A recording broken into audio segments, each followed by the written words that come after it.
Okay, Facebook's doing its magic. Great. Just waiting for it to tell me that it's done. Okay. It says we're live on my phone here. I think we're ready to go. Okay, great. All right, we're live. Yeah, welcome everyone. Let me take off the waiting room so everyone can join. All right, great. Good evening. Welcome everyone. So I am Savannah Roach. I am FCB's digital organizer. And this year we've taken a new approach to the election and decided to get really down and dirty into it to mobilize voters and provide as many voting resources as we can. This event is being live streamed on Facebook. And so if you're tuning in from Facebook Live, please feel free to drop any questions that you might have in the comment section. And if you're joining us on Zoom, welcome. And please feel free to drop your questions in the chat box and we'll make some time to answer all questions during the Q&A section of our conversation tonight. So this is the launch of our Why We Vote Town Hall series, where FCB staff will be joined by some of our partners to discuss our work and how it fuels our motivation to vote and exercise that important civic duty and responsibility. So just to touch on why we vote, I want to give a personal testament to why I vote. As I said, it is our civic duty, but it's also a responsibility. It's kind of like when you grow up and you hear you shouldn't complain about something if you're not doing something to change it. We can't all run for office, but we can all do our part by voting and electing people who will be proactive leaders in office who will prioritize both Florida's environment and all of Florida's people. So tonight, our topic is safeguarding our democracy. And our goal for these town halls is to be as interactive and informative of a conversation about both voting and conservation, because after all, it's kind of hard to be a conservation voter if you can't vote. So tonight we are joined by FCB's Deputy Director, Jonathan Weber. Jonathan, introduce yourself.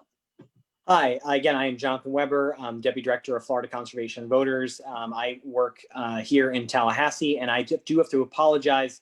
Our internet is down here at the office in downtown Tallahassee, so I am broadcasting from my phone. So thank you all for bearing with me. I'm going to do the best I can, so thank you. But boy, am I delighted for tonight's conversation. Thank you so much, Savannah, for organizing it. I think these types of conversations are great. But really my favorite part about tonight, and it's that we're going to be joined by Brad Ashwell, who is a colleague and a friend up here. Brad, we're also neighbors, by the way. We live in the same neighborhood. So there we are. Anyway, so Brad Ashwell is All Voting is Local's Florida State Director. Brad has more than 15 years of state and federal legislative experience with nonprofit advocacy groups working to improve election administration systems and voter access. Brad, thank you so much for being here tonight. Thanks for having me. Definitely. All right, so as we move on, thank you so much for that introduction, Jonathan. We're just going to get right into the conversation and talk about what we're here to talk about tonight, which is safeguarding our democracy. What does that even mean, and how does it apply to the work that we do here at FCB? So first, I wanted to highlight Brad and the work that he does at All Voting is Local. And so would you like to tell us some more about what you do there and why that work is so important? Sure. I'm always happy to brag about what we do. So All Voting is Local works to eliminate discriminatory barriers to voting before they happen.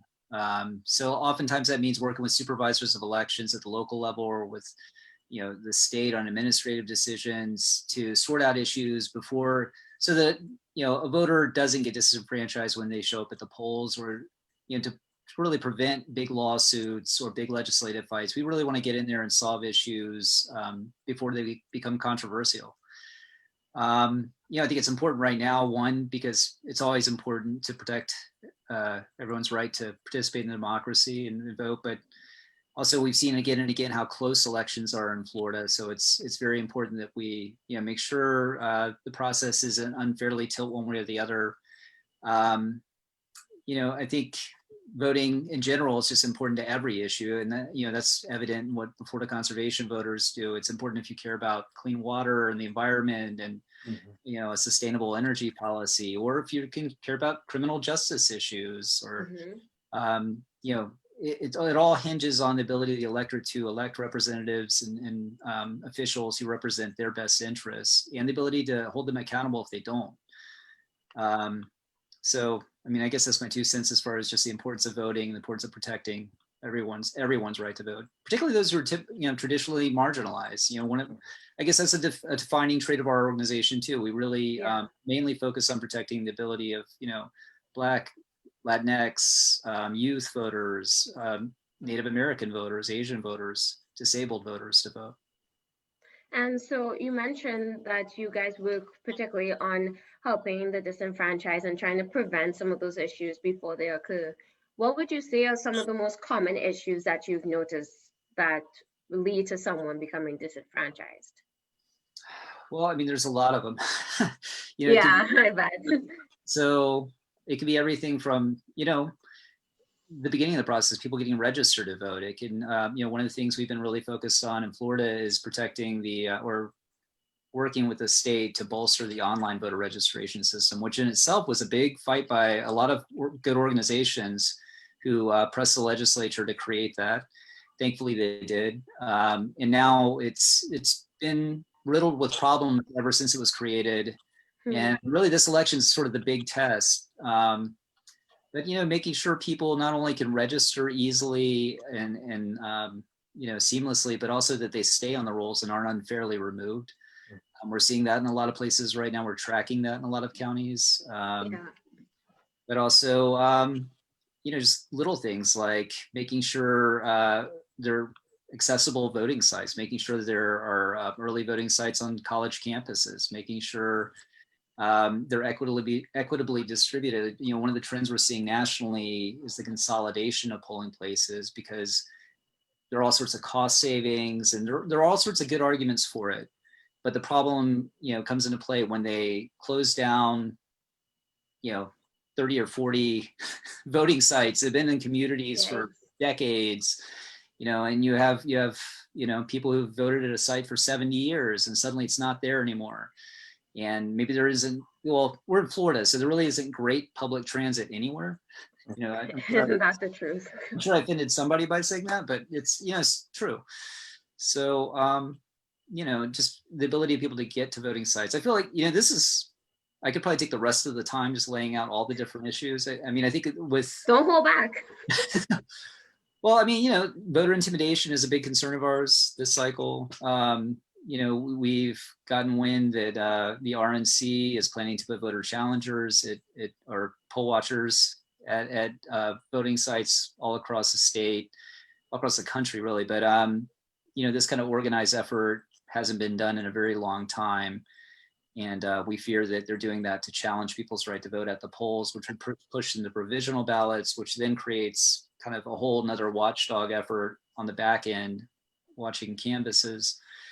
I think the closure of polling places has been an issue. That was a big issue in March, not as much so in August, but we'll be watching it closely. Just, both getting adequate notification of the sites that are closed, making sure voters know that their sites have been changed, and also signage so that if a voter goes to the polling place they were told yesterday they were to go to and it moved, they'll know where to go. So there's a few things. I think vote by mail ballots are a critical means to vote this cycle. So there are a lot of issues surrounding vote by mail drop boxes that we're looking at very closely, both just the number of them, where they're located, the accessibility, how easily voters can get to them at a particular location, whether they have to wait in the same line people have to wait in to vote. There's a whole myriad of issues, whether there's drive-through options for those. What happened, counties are all, there are certain gray areas in the law too that leave a lot of discretion to supervisors. They create variation. I have noticed that, yes. Yeah. So yeah, those are just a few. And I'm glad you mentioned all of the gray area and how it leaves a lot of things up to the discretion of the supervisors, because I find that it makes it difficult to communicate the voting resources to people that live in different parts of the state. So since voting is such a pivotal part of our democracy and of our ability to be able to move the needle forward of key issues, you would think that they'd make it more accessible and easier, but unfortunately it's not. And so that's why conversations like these are so important, because at FCV and at All Voting Local, we're doing everything that we can right now to break down those barriers and talk to people and make sure they have all the resources that they need, because there's that education gap and there's that gap in the knowledge of resources. So I'm glad that you highlighted that, because at the forefront of what FCP does is conservation, environmental conservation. And this year particularly, we've seen so importantly why the intersection of different issues in both the environmental conservation and social justice realms are so important. And so that will kind of bring us into, why would an environmental organization even be putting so much work into civic engagement? And so we get that question quite a lot. Yeah, can I answer it? Yeah, please go. Okay, great. So thank you, Sam. That's gosh, there's so much kind of to unpack there in what you and Brad said. But focusing on the question you asked me, which is kind of like what the intersection of an environmental organization and civic engagement is, to us at Florida Conservation Voters, voting rights is really one of our pillars that we stand on here in this organization, because we see time and again across the country and really across the voting world, is that when more people participate in their government by voting or by speaking up at a town hall or sending in public comment, good things happen for the environment. It's just a trend everywhere. And we want to make sure that, as people get elected to their various positions across, the levels of government, is that we have people who are ready to stand up for our environment, and they're also listening to their constituents, right? We want to make sure that every representative is reflective of the district they live in, and certainly of the needs of those different people. So really, when it comes down to land conservation or energy policy or clean water or other climate change issues, or really, I mean, you name it in the environmental world, I mean, we're talking about issues that require leadership and, most importantly, a government that listens to their constituents. And when people vote, that's the best way for people to really know what you want, right? I mean, that's our direct way to tell our representatives what we care about and what priorities we have. So, we definitely tie in all of our environmental work to the importance of voting, and even bigger than that, it's just citizens being a participant in their democracy in whatever means makes sense for the issue, for sure. Exactly. And one of the things I want to highlight that you just said is that when more people turn out to vote, the environment wins. The environment benefits from when we turn up to vote. Because when we turn up at the polls, we're not just voting for ourselves. We're voting for other people. We're voting for the disenfranchised, as Brad mentioned, and we're voting for our environment. And so I was wondering, Brad, if you can tune us into what are some of the ways that states have been able to increase voter turnout and participation that you've noticed during your work? Well, I mean, several big, I guess I think of them as big ticket items. There are things that'd be a really tall lift to I guess, get here in the policy realm. Is automatic voter registration and same-day voter registration. I think the common perception is that for us to get these in Florida, we probably need to do it by ballot initiative. But automatic voter registration is basically the idea that when people interface with state government, they're automatically registered to vote if they're 18 and eligible. I think about at least 12 states have automatic voter registration. I think, so the first step is just getting people on the rolls. Same day registration is different. It basically that's exactly what it says. It's your ability on the day of the election to register right there.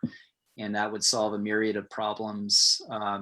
There have been, I don't think there are very valid arguments against doing that. A lot of it seems like officials kind of wanted to stick with the way things are currently done.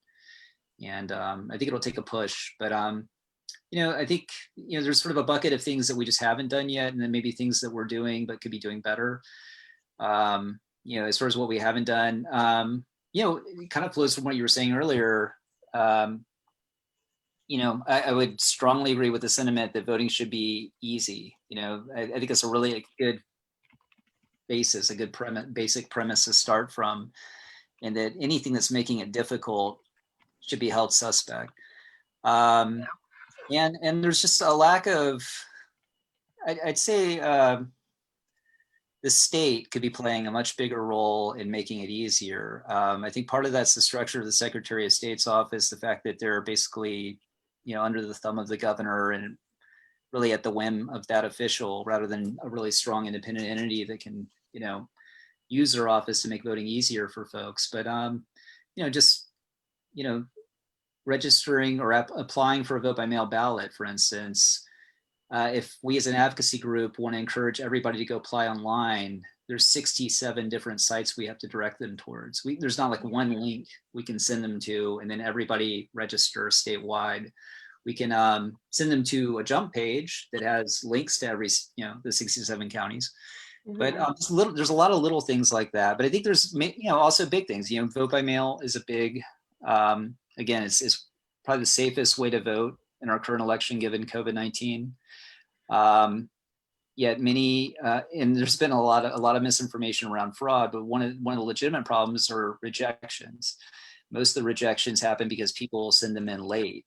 Florida has a pretty strict timeline. So, one of the things we've been advocating for with the governor and, really just calling on him to do an executive order, which I doubt he'll do, but would be to extend the deadline so that a vote by mail ballot's valid if it's received, or better if it's postmarked or processed by the post office by election day rather than received by election day. We have a very strict deadline.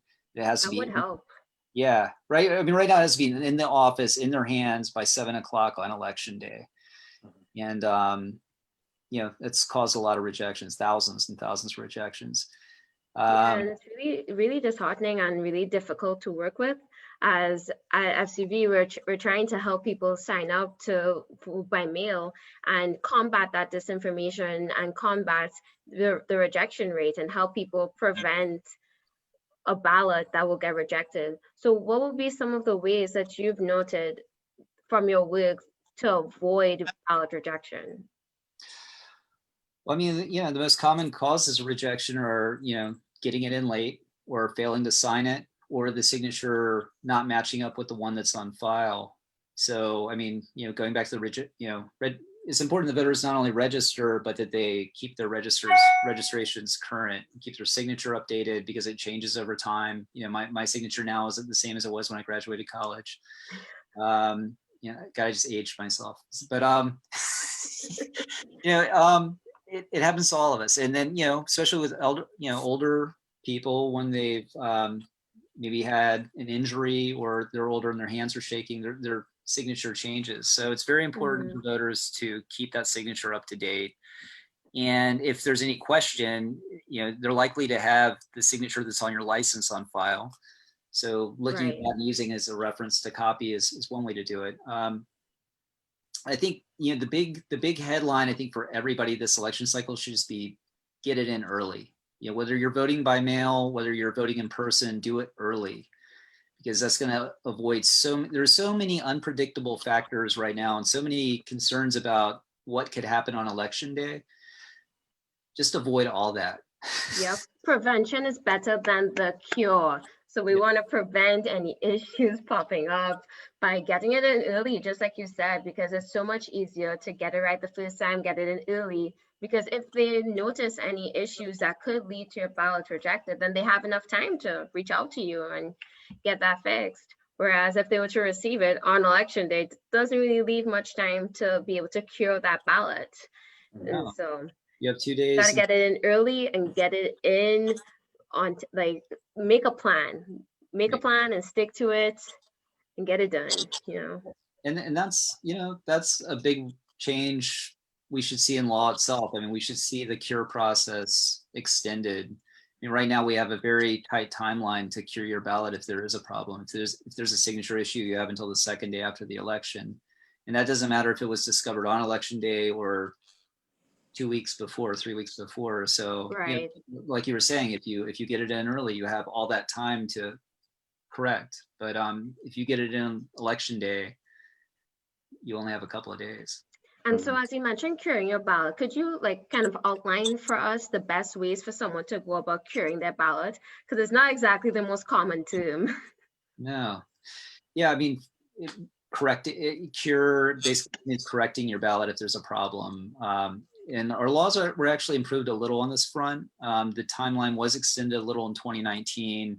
Okay. And there are stronger requirements for the supervisors to know, your supervisor in your county where you're registered to notify you. So they now have to notify you by any means they have. That's why it's important when filling it out. When you're filling out your envelope, it asks you for your email and your phone number and all these things. And it's tempting to not put them on there because it's on the outside of an envelope that's going in the mail. Mm-hmm. But if they have those and there's a problem, they're required to use all means at their disposal to contact you and let you know. And once you know if there's a problem, you basically fill out a form, you submit a copy of your ID, and you could either bring it in or I would recommend bringing it into the main office. And they'll basically spoil your old ballot, which means they tear it up and they correct it with a new ballot. So it's a very simple process. It's actually great that we have it. I mean, one of the great things, you rarely get to brag about things that we have in Florida, but as a lot of for that state, as a lot of other states really fight to justify vote by mail, we've had it for a very long time in Florida, and a lot of kinks have been worked out. It's been used aggressively by both parties. So it's not a partisan issue at all. It's really not a partisan issue. Yeah. I just want to stamp that on my forehead. It really isn't. There are plenty of partisan issues, but that is not one of them. Exactly. Oh, I need to make a sticker that says that. There's plenty of partisan issues, and this is not one of them. Voting, climate crisis. We can go on, really. Right. But yeah, I'm glad that you brought that up. Thank you for clarifying what curing your ballot is, because, it's not common information. These things regarding voting should be common. Everyone should know what this is. Like, as much as I love my job, the fact that we have to tell people about these things means that there's a gap in the knowledge somewhere. Right. So that's where we're trying to fill those gaps. So thank you for outlining that for us, because we can't take anything for granted this year. We can't assume that people know everything because it's not being given to them freely. So thank you so much for that.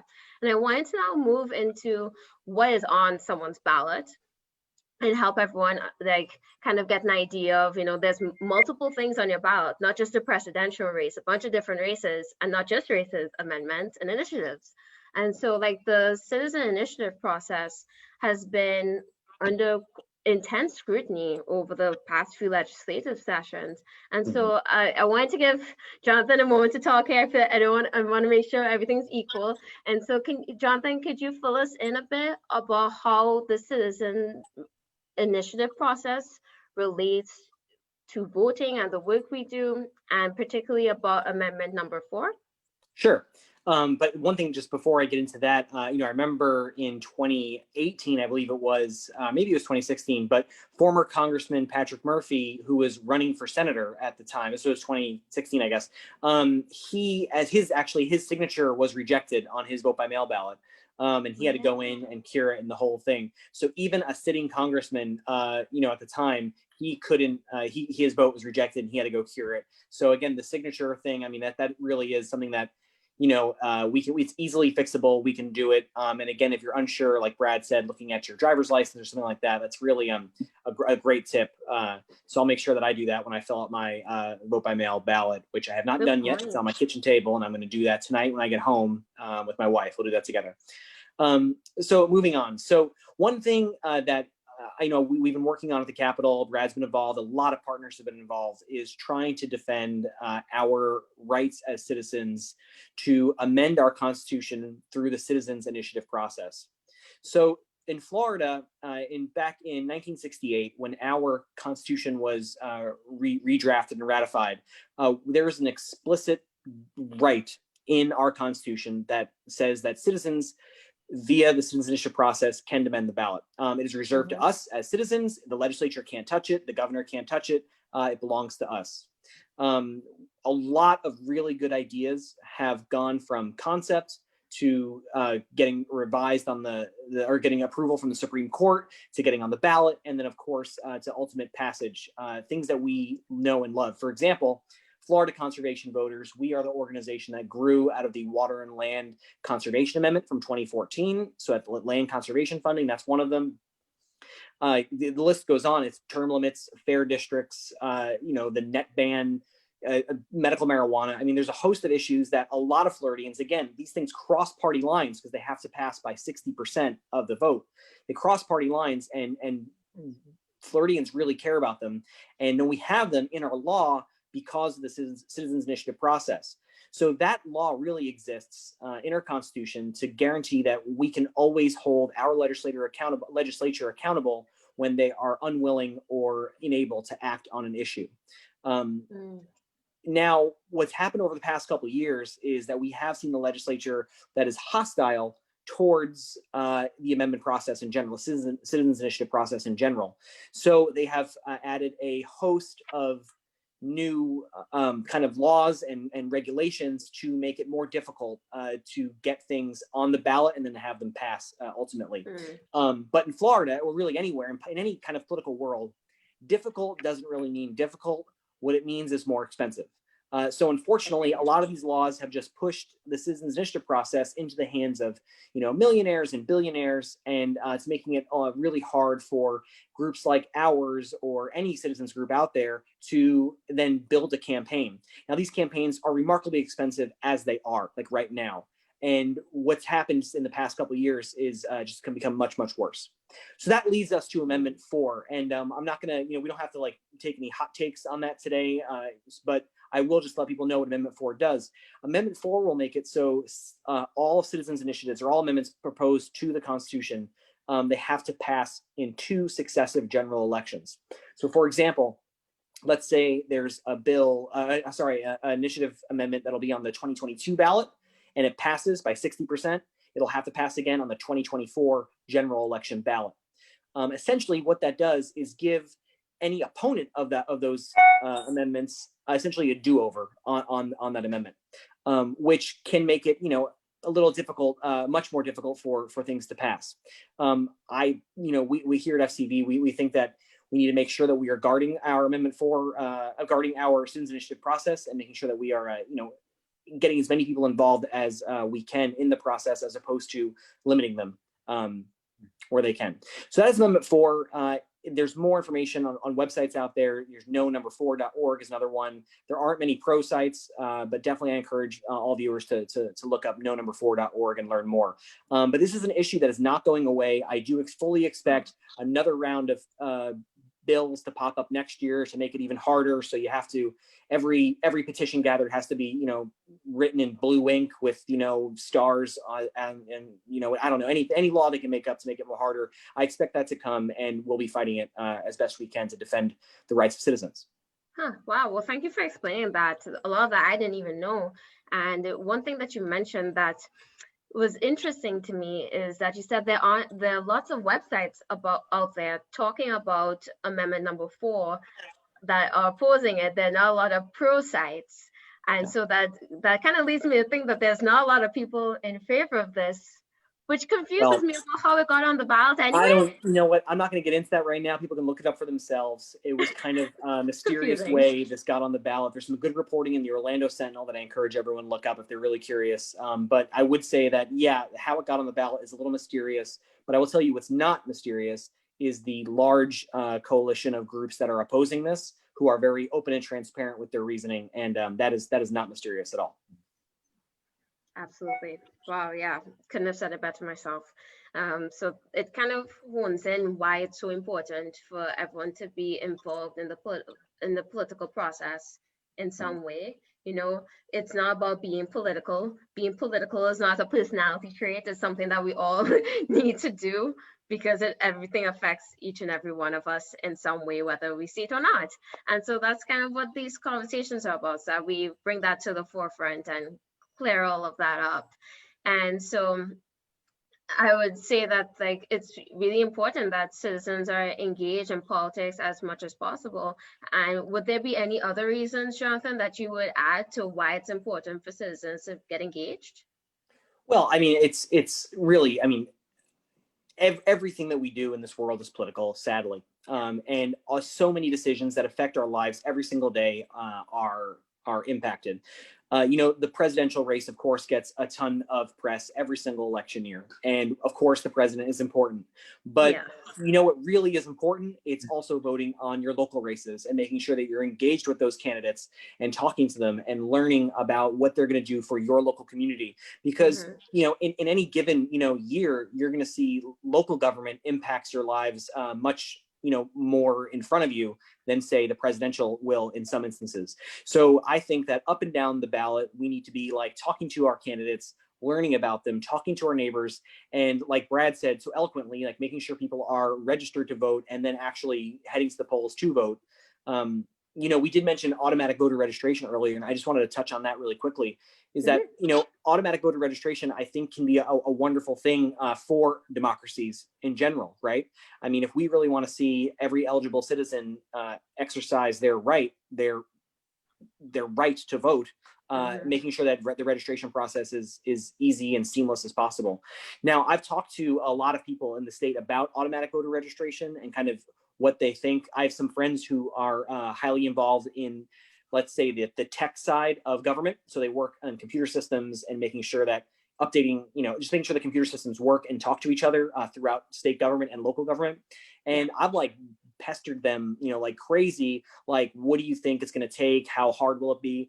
And every single one of them says like, yeah, well, it's not simply the easiest thing to do in the world, but it's definitely doable.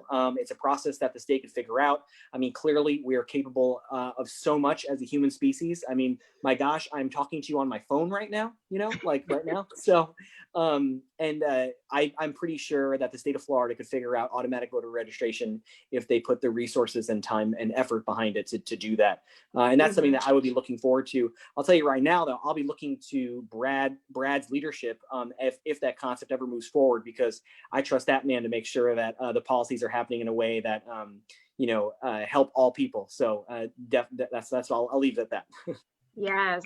And I like that you mentioned technology and the fact that, we're able to do this. We're able to do so much from the comfort of our homes right now, and voting is no different. And also, like, there are multiple ways that people can turn in their vote by mail ballots. Of course, mailing it in is the easiest way, but you can also drop it off at, I hope you're right. But a backup plan to that is you can drop it off at your early voting site with the drop boxes. And so, I think Brad would know more about this than I would, but early voting isn't perfect, but it's great that we have it. Unfortunately, not every state has it. So it's great that in Florida we do, and we should do our best to take advantage of that. But there's always room for improvement in every system that exists. And so, Brad, I was wondering if you could tune us in on your thoughts on what you think you could be changed in early voting to make it better.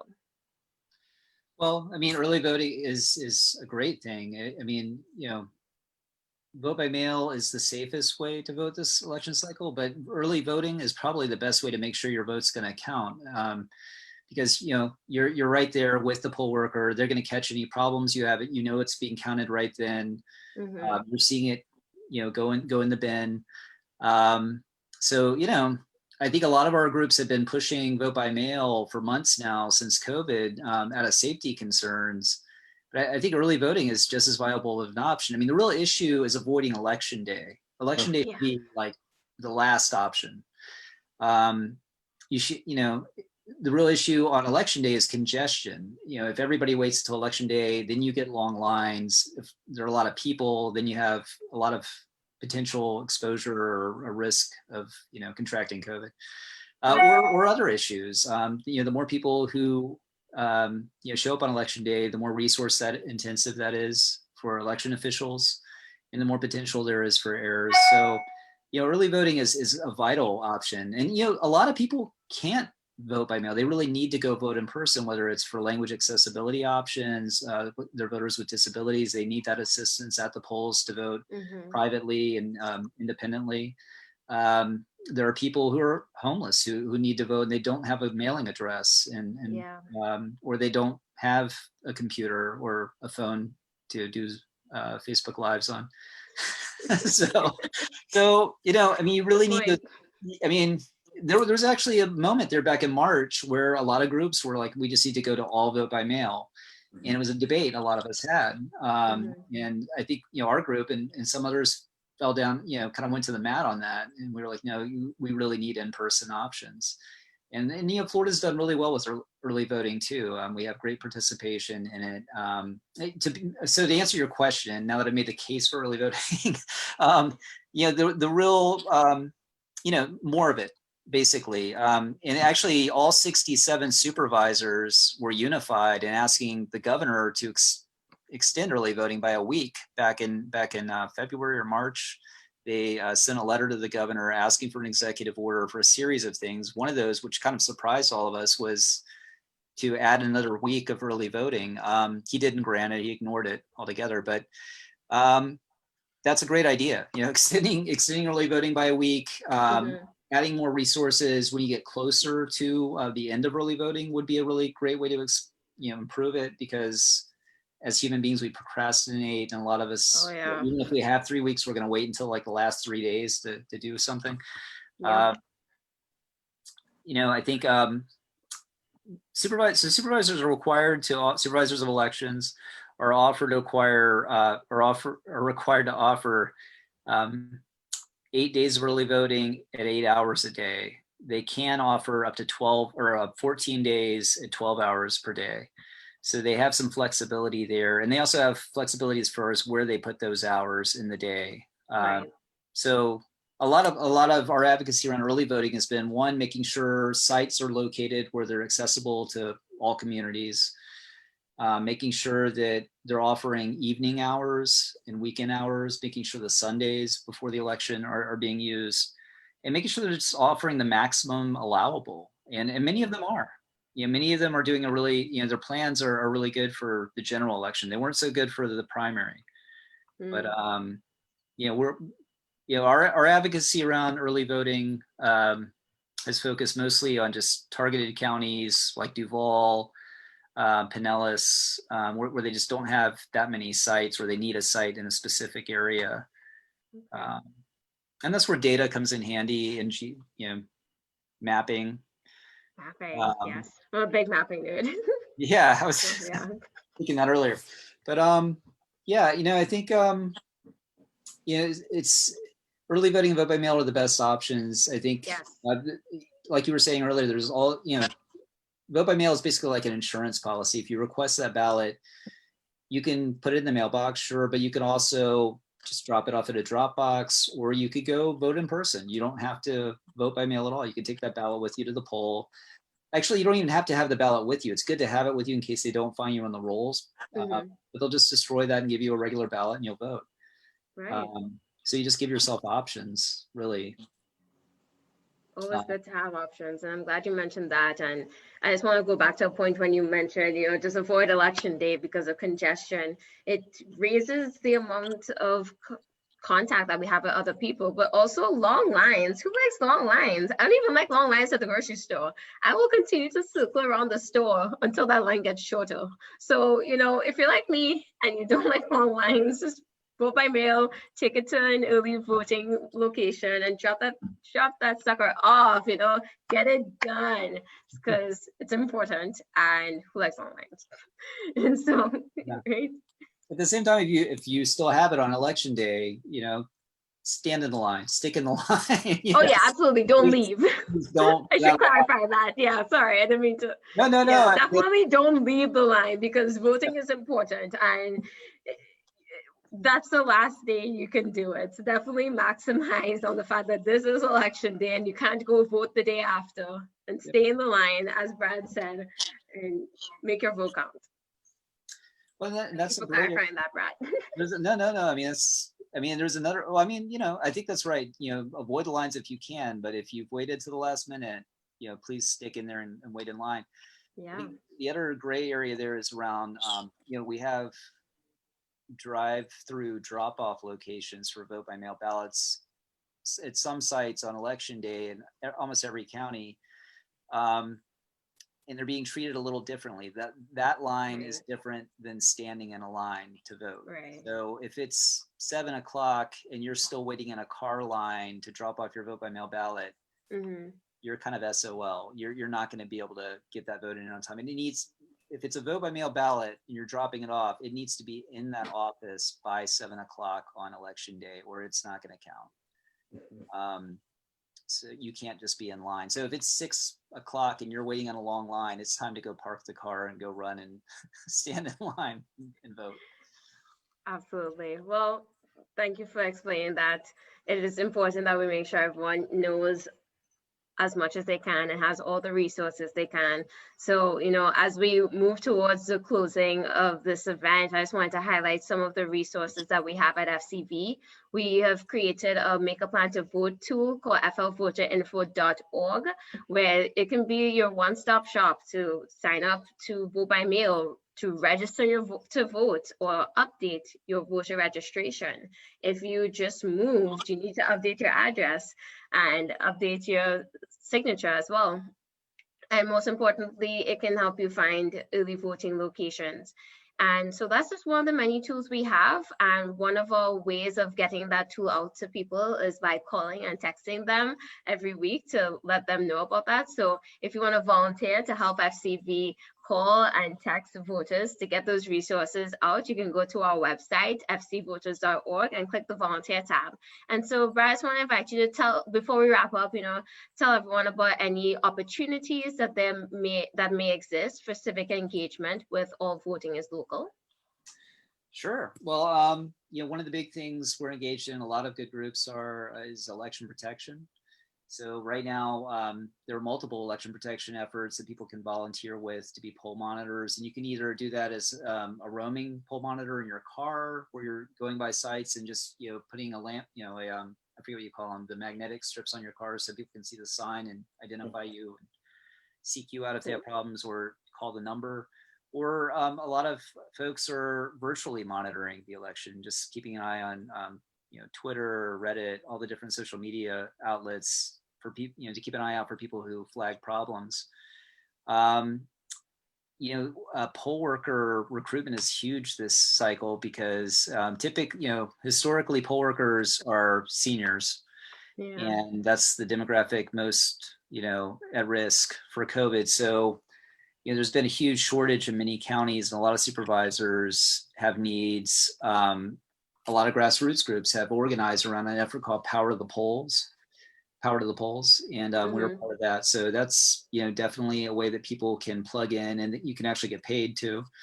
And then another thing we're doing, which is kind of new, we've been working with a lot of grassroots groups to do voter suppression trainings. We're not suppressing their vote. We're training them about the history. I hope not. We're not teaching them how to suppress others and nothing like that.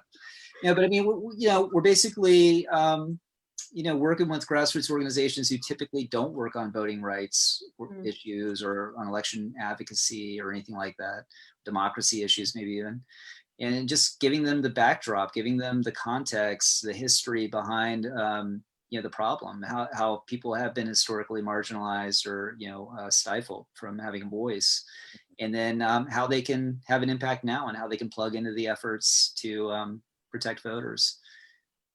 So Brad at allvotingislocal.org is my email. If anybody has questions about any of that, please email me and I can plug you in. Or if you're with an organization who wants a training, we could talk about that and figure out a way to do that for you. Excellent. All right. So as you've heard from both Brad and myself, there are many outlets for people to use to get involved. And so as we move into wrapping up, I don't see any questions in the chat box, but I just want to open up the floor for anyone who's watching to go ahead and drop a question in, and we will do our best to answer them. Well, while people are typing, if they are, I'll just jump in real quick and just say I want to thank both of you so much for your hard work, just because there really is nothing more important than the right to vote. I mean, there just isn't. And to see, Brad, your leadership has just been remarkable in the state of Florida over the years, and I I can't thank you enough for your effort. And Savannah, I mean, having you on staff here at FCV means so much to us. And the fact that, you know, we are out doing this really good American work of trying to get people registered and make sure that they have access to the ballot is just, I think it's inspiring. And, you know, it's why we wake up every morning, right? It's why we go to work and fight the good fight, right? Because it's that important, it really is. So thank you both. It was a pleasure to join you both tonight. And we'll see if we have any questions, but if not, I loved talking to you all. And thank you so much. Likewise. Thank you, Jonathan. All right, all right, well, I don't see any questions in the... That means we did such a good job is what that means. Well, I sure hope so. And if there are any lingering questions, anyone can always feel free to email us. I can be reached at gotv@fcvoters.org. That's for all your voting needs. And remember, for your elections one-stop shop, you can go and make your plan to vote at flvoterinfo.org. We do have one question I'm seeing in the chat room. Thank you, from Kate, about websites about issues on environment. Go ahead. Go ahead. I'll jump in if you want, Stan. I mean, I'll see. There are a lot of websites out there that will tell you about local environmental issues that are happening in your area. You know, I don't want to get too much into endorsements right now, not on this call. But there are plenty of environmental organizations that do endorsements. We do them, Sierra Club, a couple others, and you know, I think all of the information are just more touch points that kind of help you make your decision when you actually go to vote.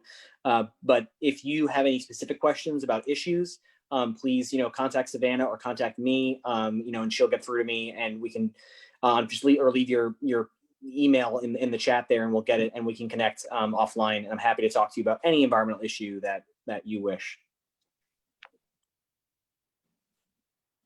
All right, well, thank you so much for chiming in on that, Jonathan. That was really helpful. And I think with that, we're going to go right ahead and wrap up. So thank you again, Brad, for joining us from All Voting is Local and sharing your vast array of knowledge on the voting process with us. I've definitely learned a lot, and I'm sure our viewers have too. And I just want to let everyone know that we will be having another event, another virtual event on Thursday called Latinx Listening Session. So we hope to see others there. All right, hope everyone has a good night. Thank you. All right, take care. Bye.